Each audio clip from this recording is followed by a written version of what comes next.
This was the third day the woman was imprisoned, facing one violation after another. She couldn't help but vomit, but no one cared about her feelings, because in the villain's mind, she was just a profit-making tool. In 3 days, the woman was humiliated as many as 90 times, but even so, she didn't give up on herself. Once the villain gave her time to rest, Laura would look around for ways to escape from here, but each time, the result was failure, because there was no other exit here except the gate. The desperate woman had to accept this fact. At her plea, the villain agreed to call her husband for her, to report safety. Hello, is this Grancy? This is Jim Wilson. I'm working with Isabel. Nancy, call the police! I've been kidnapped,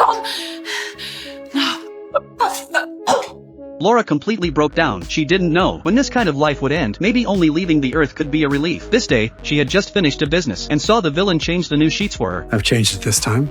I'd like you to get used to changing it every 3 or 4 clients. I'm pregnant. Hearing Laura say that she was pregnant, the villain didn't believe it at all, because he knew that this was a common trick of girls. In order to expose Laura's lie, the villain brought a pregnancy test stick. Once he found out that Laura was lying, he would definitely beat her up without saying a word. But what was unexpected was that, after testing, he found that Laura was really pregnant. Worried that her body would affect his life, the villain decided to go out and make a nutritious meal for Laura. But what she didn't know was that he left his coat in the room when he went out. Laura quickly tore off his coat, and got it from the pocket. A dagger. When the villain returned to the room after cooking,